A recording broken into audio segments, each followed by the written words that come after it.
Salah satu jenis lukisan adalah kaligrafi. Di Indramayu ada seorang pelukis kaligrafi yang konsisten pada jalurnya. Pada kanvas ia menuliskan nama C. Wiroto. Nama aslinya adalah Cokro Wiroto. Ia beberapa lama melanglang di Jakarta. Ia berasal dari Desa Wirakanan, Kecamatan Kandang Haur, dan kini menetap di Desa Rancamulya, Kecamatan Gabus Wetan, Kabupaten Indramayu. Bagaimana kiprahnya dan seluk-beluknya dalam mengikuti jalur seni kaligrafi di Indonesia ini? Mari kita ikuti bersama Jeder, Jelajah Dermayu.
Jadi awal saya juga melukis itu, saya pikir itu menggunakan teknis, menggunakan cara kecerdasan akal.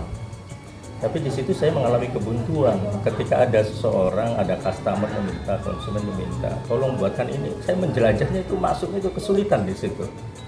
Dan ketika saya bertujuan melukis itu hanya sekedar untuk kepentingan nafsu, kepentingan untuk kebutuhan hidup, di situ saya akan kehilangan segalanya. Jadi buat saya kembali lagi bahwa saya melukis, saya berbuat, saya bekerja apapun itu cuma menjadi asbab saja dalam saya berproses untuk bisa mengenali diri saya dan untuk mengenali siapa sesungguhnya yang mengendalikan saya. Jadi pada hakikatnya ketika saya melukis itu untuk mencapai pada titik itu apa? Sebelum orang itu dihancurkan sehancur-hancurnya, merasakan penderitaan yang menderita luar biasa, ditinggalkan oleh sahabat, kerabat, dan semuanya, ia tidak akan menemukan apa itu sejatinya sebuah karya. Karena pada hakikatnya kita adalah mati, yang hidup itu adalah sang pemilik karya itu sendiri, ia adalah Allah. Maka ketika dalam titik hampa, nol, suwung, ketiadaan, maka di situ yang kita akan kenal, kita akan menjerit dengan satu asma, Allah. Maka ketika kita berserah kepadanya, tawakkaltu ala Allah, maka ia sendiri nanti akan membimbing dan menghantarkan jawaban-jawaban di luar dari apa yang kita bayangkan.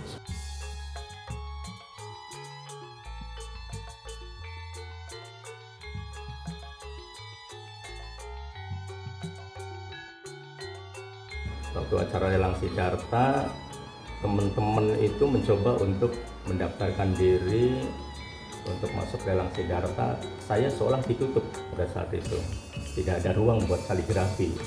Katanya Siddhartha itu lebih menerima pada lukisan-lukisan yang umum, yang bebas, itu kaligrafi enggak ya.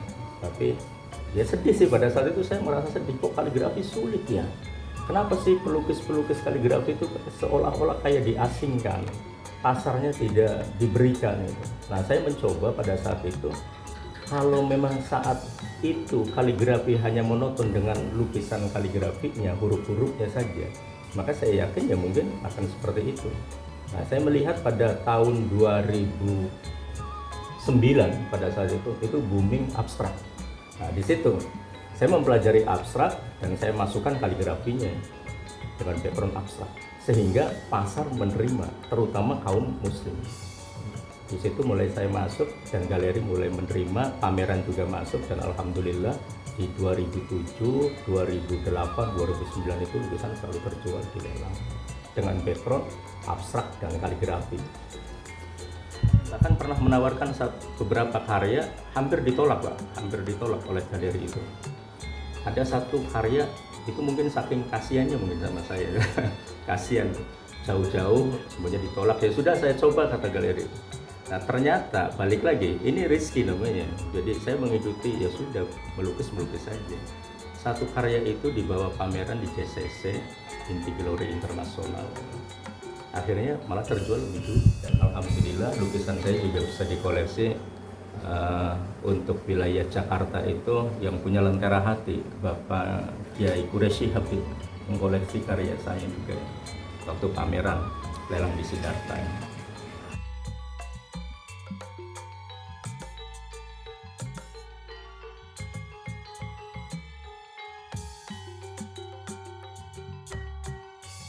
Ya berawal dari kesalahan itu, salah. Warna ini jadi ini kok jadinya lain, saya mengharapkan warna ini kok jadinya berbeda. Tapi dari situ saya catat, satu waktu kesalahan itu justru saya butuhkan malah.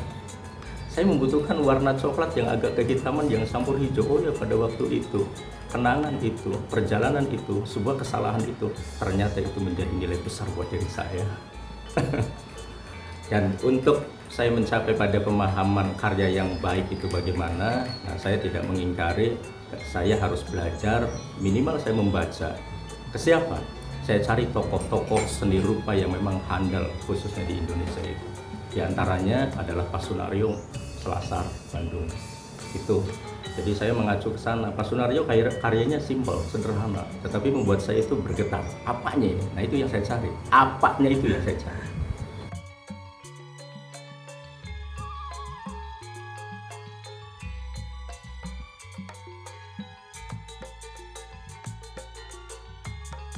Nah, pada saat lelang pertama, alhamdulillah lukisan saya itu saya masukin 3 lukisan dan alhamdulillah 3-3-nya terjual semua. Yang pada saat itu saya kebingungan sebenarnya, itu kan Ramadan, dibukanya pas Ramadan menjelang Lebaran, biasanya kan orang merantau pengen pulang kampung loh. Pulang kampung, aduh duit nggak ada, lukisan lagi sepi. Ternyata masuk pameran, ternyata sahabat saya Mas Latif dari Bogor ngasih tahu, Mas, lukisan Mas Ato 3-3-nya terjual dengan angka ya di atas estimasi, tapi Mas Ato mau pulang kampung. Waduh, iya Mas, saya mau pulang, punya duit itu yang sih jadi masalah, karena lukisannya terjual, ada dana talangan Mas dari saya. Alhamdulillah tetap pulang kampung bisa, dan itulah keberkahannya ketika saya yakin bahwa kaligrafi itu ada firman Allah yang saya sampaikan, dan Allah akan memberikan jalan keluar buat saya.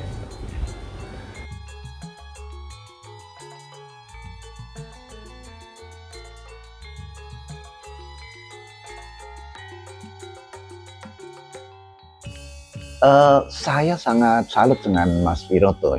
Mas Wiroto memang dia tidak pernah menjuarai sampai tingkat pertama ya, atau misalnya di juara nasional. Itu diakui sendiri oleh Mas Wiroto, atau yang sering dipanggil Mas Ato ya.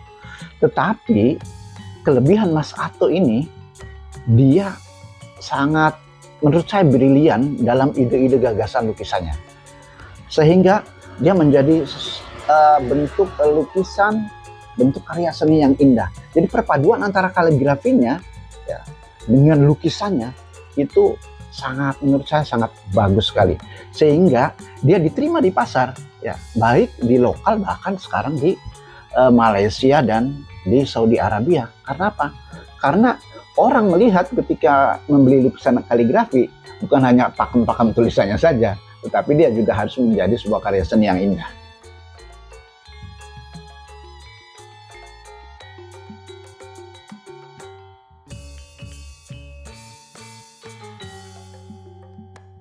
ketika saya melihat kanvas, ya itulah diri saya. Bahwa dulu kita ini seperti kanvas kosong yang tidak ada apa-apa dan bukan siapa-siapa. Tetapi kanvas kosong itu kalau digambarkan kita sebagai sang pencipta sebuah karya, berarti manusia itu menjadi bayangan Tuhan, mewakili sebagai sang maha pencipta Al-Khaliq untuk mencapai pada klimaks sesuatu yang diharapkan, yang diinginkan, yang namanya kehendak oleh Allah. Jadi saya memahami tentang sebuah karya, bahwa ketika saya berpikir dengan kemampuan diri saya, terkadang saya di situ juga melukis itu malah bingung. Saya mencoba untuk meraba-raba yang bagus itu seperti apa, yang indah itu seperti apa. Sedangkan keindahan, isi dari semua itu ternyata adalah hidup itu sendiri. Ada nyawa, ada ruh, ada sesuatu yang bisa kadang-kadang kan bentuk lukisan sama-sama ada coretan warna merah. Contoh misalnya kaligrafi, hurufnya alif atau ba, warnanya serupa dengan kanvas yang sama, ukuran yang sama.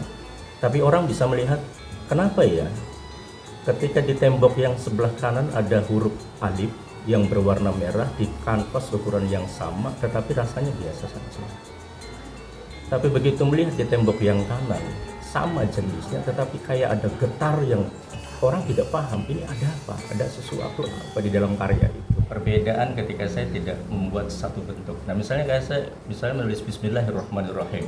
Nah saya mencoba untuk Bismillahirrahmanirrahim dengan kesempurnaan menurut kaidah. Ba-nya, sin-nya, mim-nya, alif lam lam hanya dan seterusnya. Sehingga orang awam pun paham dan mudah untuk membaca Bismillahirrahmanirrahim. Tapi saya mencoba huruf-huruf itu disamarkan, tetapi saya menyampaikan tentang apa hakikat Bismillahirrahmanirrahim itu. Ketika saya mengungkap sebuah cinta, cinta itu kan tidak berbentuk, cinta itu rasa. Tetapi cinta itu bisa dibentukkan melalui tergantung individunya.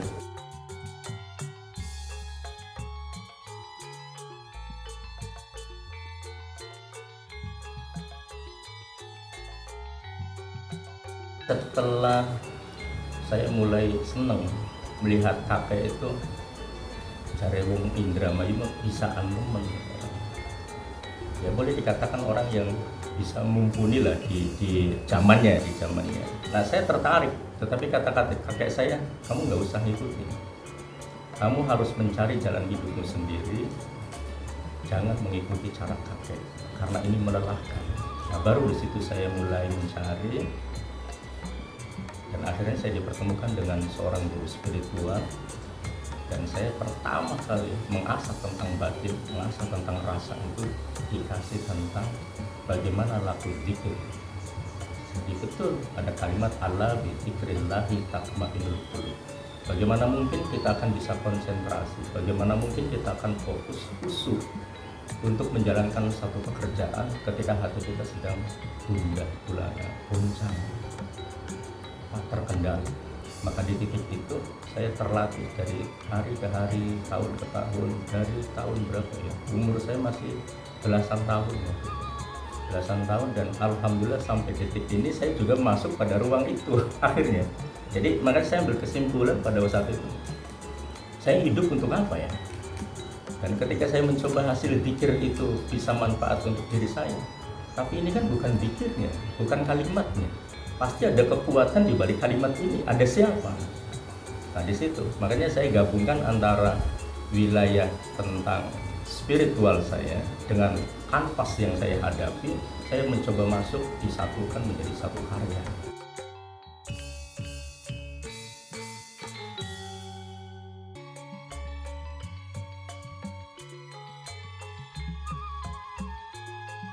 Masa kecil saya itu lebih banyak waktunya dengan kakek. Dan saya memanggil kakek saya itu bukan bapak tua tapi bapak gitu kan. Jadi tidur kadang satu kamar. Nah, kebetulan kakek saya juga seorang yang seorang spiritual juga gitu kan. Dan banyak orang yang datang ke kakek saya minta pendapat, pengarahan dan sebagainya itu kakek gitu. Nah saya hidup bertahun-tahun dengan kakek, sampai kakek wafat saya dengan kakek. Kakek kalau di kota mungkin kayak kolektor besar, tapi itu di kampung. Ia senang mengumpulkan barang-barang antik, barang-barang seni, dan saya sering diajak untuk datang ke para pengrajin-pengrajin di kampung itu. Akhirnya tumbuh.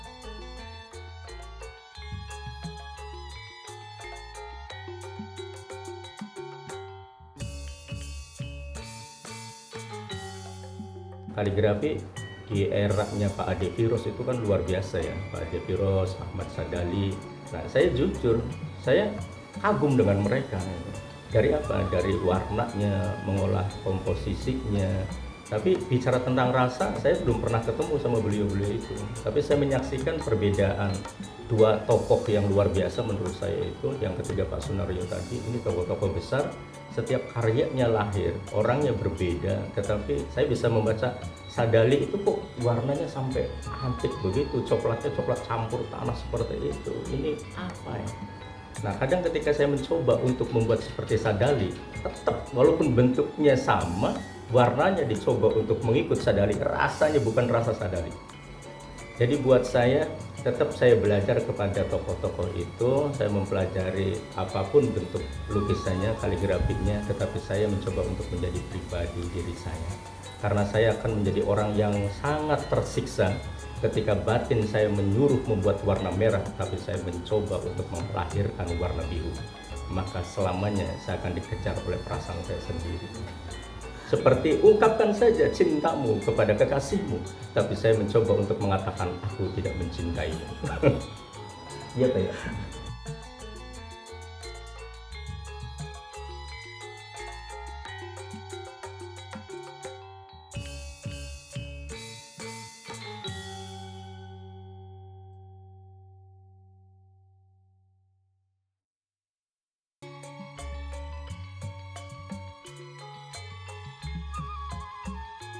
Rencana tempat ini buat studio tadinya, buat studio lukis. Tapi justru saya disuguhkan dengan anak-anak yang di sini. Dia berbicara dengan kata-kata yang tidak sepantasnya untuk didengar. Terus ya ada yang sudah mencoba untuk merokok padahal masih usia dini, masih SD. Hati saya tergetuknya berbeda. Selesaikan dulu masalah akhlak, selesaikan dulu masalah mereka. Bukankah melukis itu mengungkapkan sebuah rahasia yang diwujudkan dalam sebuah kesempurnaan? Maka sejatinya karya yang sesungguhnya, hakikat seni yang sesungguhnya, visual dari apa yang selama ini kau lakukan di atas kanvas itu mereka itu. Mereka yang harus kau lukis, yang tadinya sebagai ibarat cat yang tidak punya bentuk apa-apa, kuas yang tidak bisa bergerak, saatnya kau wujudkan kuas-kuas itu bergerak. Karena engkau yang bisa menggerakkan agar mereka bisa mentorehkan supaya menjadi akhlakul karim buat mereka. Jumlah anak-anak di sini berawal dari 3 orang, tambah tahun 45. Sekarang alhamdulillah mencapai 125 dan itu ada alumni yang sudah keluar. Alhamdulillah. Dan kalau malam Jumat di tempat ini juga tadi saya mencoba untuk melukis bersama dengan mereka. Artinya melukis tentang kehidupan, kita mentorehkan tentang arti kehidupan. Kita adalah kuas-kuas sang ilahi yang harus mentorehkan dengan cara biarkan Tuhan saja yang menggerakkan kita supaya saat tahu fungsi masing-masing.